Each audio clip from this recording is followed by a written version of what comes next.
Assalamualaikum warahmatullahi wabarakatuh. Kembali lagi dengan saya Inang Nabo. Di video kali ini saya akan membahas tentang sistem informasi.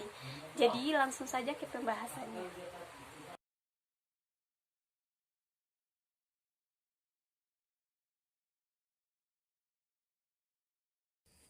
Nah, yang pertama itu apa itu sistem?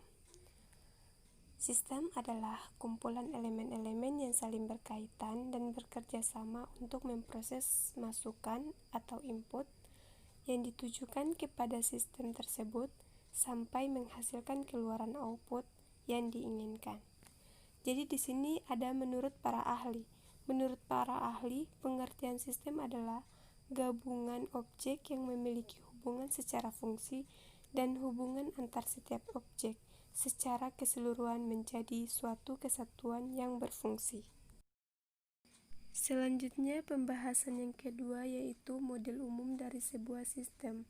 Model umum dari sebuah sistem yaitu model sistem sederhana yang hanya terdapat input, proses, dan output, serta sistem dengan banyak input dan output.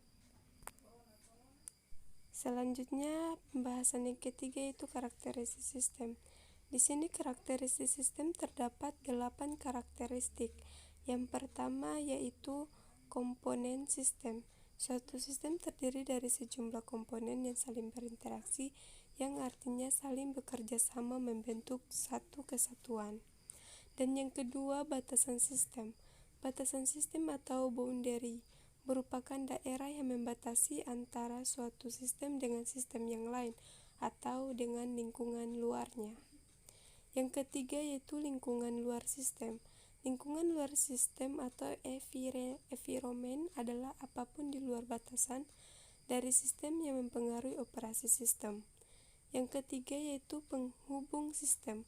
Penghubung atau interface merupakan media penghubung antara subsistem dengan subsistem lainnya. Melalui media penghubung ini memungkinkan sumber daya yang ada mengalir suatu sistem ke subsistem lainnya. Yang kelima yaitu masukan sistem. Masukan atau input adalah hasil dari energi yang dimasukkan ke dalam sistem. Masukan dapat berupa masukan perawatan atau maintenance input dan masukan signal atau signal input. Yang keenam yaitu keluaran sistem. Keluaran atau output adalah hasil dari energi yang diolah dan diklasifikasikan menjadi keluaran yang berguna, dan sisa pembuangan keluaran dapat merupakan masukan untuk subsistem yang lain. Yang ketujuh yaitu pengelola sistem. Suatu sistem dapat mempunyai suatu bagian pengelola yang akan merubah masukan menjadi keluaran. Dan yang terakhir yaitu 8 sasaran sistem. Suatu sistem pasti mempunyai sasaran atau tujuan objektif yang sangat menentukan sekali masukan yang dibutuhkan sistem dan keluaran yang dihasilkan sistem. Selanjutnya pembahasan yang keempat yaitu tentang klasifikasi sistem. Di sini ada beberapa klasifikasi. Yang pertama itu sistem abstrak dan sistem fisik. Abstrak terbentuk akibat terselenggaranya ketergantungan ide dan tidak dapat diidentifikasi secara nyata. Sedangkan fisik secara fisik dapat diidentifikasi secara nyata dan tujuan-tujuannya. Yang kedua yaitu sistem alamiah dan buatan manusia. Alamiah terjadi secara alamiah, tidak diproses oleh manusia, sedangkan buatan manusia dibuat oleh manusia dan merupakan interaksi antara manusia dan mesin. Yang ketiga, sistem deterministik dan probabilistik. Deterministik melakukan prosesnya dengan tingkah laku yang dapat diprediksi, sedangkan probabilistik input dan outputnya dapat diidentifikasi, tetapi hasilnya tidak dapat ditentukan. Yang keempat yaitu sistem terbuka dan tertutup. Terbuka artinya berinteraksi dan dipengaruhi oleh lingkungan luarnya, sedangkan tertutup yaitu tidak berinteraksi dan tidak dipengaruhi oleh lingkungan luarnya. Selanjutnya yang kelima, sistem sederhana dan sistem kompleks. Sistem sederhana yaitu sistem yang tidak rumit atau sistem dengan tingkat kerumitan rendah, sedangkan sistem kompleks adalah sistem yang rumit.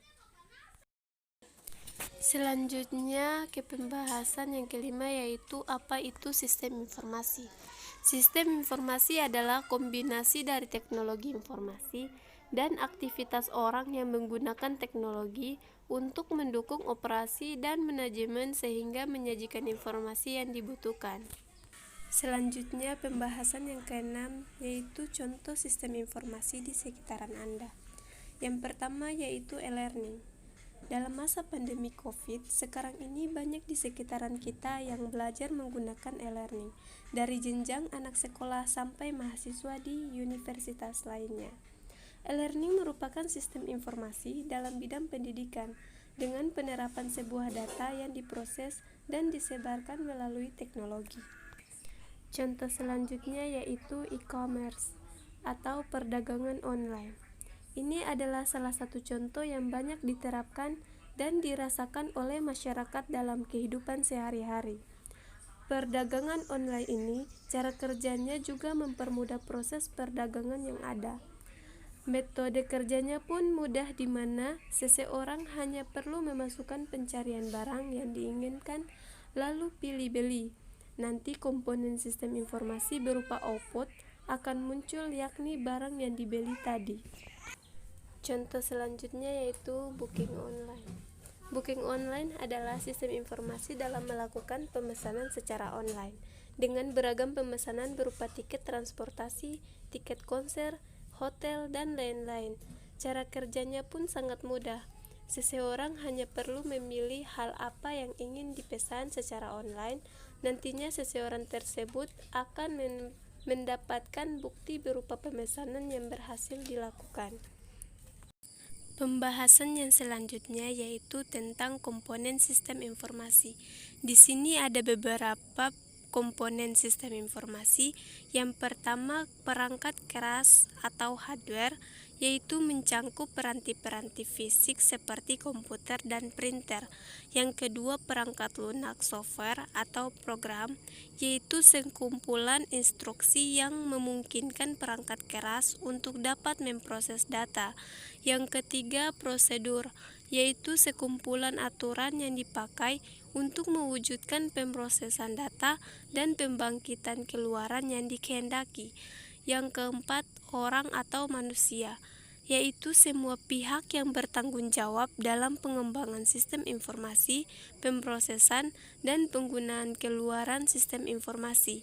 Yang kelima, basis data atau database, yaitu sekumpulan tabel hubungan dan lain-lain yang berkaitan dengan penyimpanan data. Yang keenam, jaringan komputer dan komunikasi data, yaitu sistem penghubung yang memungkinkan sesumber atau resource dipakai secara bersama atau diakses oleh sejumlah pemakai. Oke, itulah video dari saya. Terima kasih telah menonton videonya. Jangan lupa like, comment, subscribe, dan share.